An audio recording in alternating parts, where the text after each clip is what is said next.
Bienvenue sur Blog RRI, l'espace où nous explorons la recherche et l'innovation sous toutes ses formes. Le réseau de recherche sur l'innovation regroupe plus de 800 chercheurs et praticiens qui analysent l'innovation à travers différentes perspectives. À travers ce blog, nous présentons des éditoriaux et des réflexions sur leurs travaux les plus récents, publiés dans Alternatives économiques. Notre objectif ? Vous rapprocher des idées, découvertes et tendances qui transforment le monde. Embarquez avec nous dans ce voyage à la croisée du savoir et de la créativité. Vous écoutez Blog RRI, c'est parti.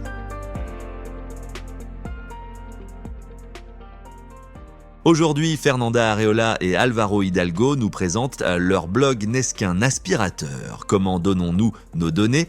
Suite. Bonne écoute. En tant qu'utilisateur de technologie, nous rencontrons couramment 3 situations types au cours desquelles nous renonçons au contrôle de nos informations personnelles. Dans cet article, nous explorons ces situations et vous expliquons la façon dont vous pouvez tenter de reprendre un certain contrôle sur vos données. La première situation se présente lorsqu'un service est gratuit. Nous acceptons souvent les conditions de suivi et de partage de données sans réfléchir, car l'absence de coût nous pousse inconsciemment à justifier l'abandon de la propriété de nos informations personnelles. La deuxième situation survient lorsque nous faisons confiance à des marques réputées. Si nous possédons un produit Samsung ou Apple, nous avons tendance à penser que ces grandes entreprises technologiques respectent des règles implicites et protègent de notre vie privée simplement en raison de leur taille et de leur réputation. La troisième situation concerne la pression sociale. Dans ce cas, des circonstances personnelles ou professionnelles nous rendent difficile le refus d'utiliser des produits qui accèdent à nos données. Par exemple, il se peut que notre employeur nous demande d'utiliser des applications populaires telles que WhatsApp, Microsoft Teams ou Zoom, même si cela compromet notre vie privée. Ces scénarios sont ce que la recherche appelle des défauts de consentement, des situations où, en raison d'un contexte de coercition, d'un manque de lucidité ou de capacité de choix limité, nous ne sommes pas pleinement conscients ou maîtres des choix que nous faisons. Dans ces 3 cas, nous espérons que les entreprises derrière les produits et services que nous utilisons s'abstiendront de collecter nos données ou à tout le moins les utiliseront de manière responsable. Mais est-ce vraiment le cas ? En théorie, des règlements comme le RGPD visent à protéger notre vie privée.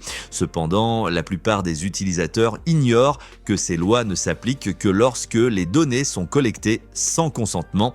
Une fois le consentement donné, les entreprises sont généralement libres d'utiliser les données comme elles l'entendent, dans les limites des conditions d'utilisation, souvent vagues et presque impossibles à déchiffrer, que nous acceptons automatiquement sans les lire. Chaque fois que nous cliquons aveuglément sur « Accepter » dans l'un des 3 scénarios susmentionnés, nous remettons littéralement les clés de notre vie numérique à un tiers. Ce qui est encore plus troublant, c'est que même si nous voulons comprendre pleinement ce à quoi nous consentons, peu d'entre nous ont le temps ou les compétences nécessaires pour naviguer à travers les termes et conditions complexes et souvent opaques. Ce qui est encore plus alarmant, c'est que même si nous voulons explorer en détail les règles que nous acceptons, la plupart d'entre nous n'ont tout simplement pas le temps ni l'expertise nécessaire. Une personne moyenne aurait besoin de plus de 250 heures en moyen pour lire toutes les conditions générales d'utilisation auxquelles elle est confrontée sur un seul service. L'excellente infographie de Visual Capitalist, au début de ce texte, met en évidence la longueur et la complexité des accords en ligne que nous signons sans y penser, étant donné que nous accordons régulièrement la permission aux entreprises de collecter nos données. Combien d'informations sont effectivement recueillies ? Bien qu'il soit difficile de répondre de manière exhaustive, nous avons quelques indications. Par exemple, le rapport de 2024 de l'Union européenne UE sur les flux de données et la valeur économique estime qu'en 2023, les entreprises opérant dans l'UE et utilisant des services cloud ont généré environ 30 000 pétaoctets de flux de données basés sur le cloud européen ECBDF. Cela représente environ 200 fois la capacité de stockage de l'Internet Archive, la plus grande bibliothèque numérique du monde, qui préserve plus de 860 millions de pages web. Ce volume de données devrait croître à un taux de croissance annuel composé CAGR de 53% au cours des 10 prochaines années. Fin 2024, La valeur économique des ECBDF européennes ont dû avoir atteint 107 milliards d'euros. Il est important de noter que ces chiffres ne concernent que les entreprises basées dans l'UE et opérant au sein de l'UE, excluant ainsi le trafic avec ou en provenance des États-Unis, une grande partie de l'équation. Ces seuls chiffres nous donnent un aperçu de la valeur de nos données. Aucune grande entreprise ne consacrerait des milliers d'heures ni ne dépenserait des ressources considérables en experts juridiques et consultants pour rédiger des conditions générales complexes sans qu'il n'y ait une valeur substantielle à en tirer. Ce qui est encore plus révélateur, c'est l'effort consacré à empêcher les utilisateurs de résister facilement ou d'opter pour la non-collecte de leurs données. Le terme Dark Patterns a été inventé pour décrire ces tactiques de conception manipulatrice qui incitent les utilisateurs à abandonner leurs données. En fait, l'UE a publié la directive 3/2022, un document de 65 pages décrivant, classant et expliquant les principales techniques utilisées par les applications pour collecter et conserver les informations des utilisateurs.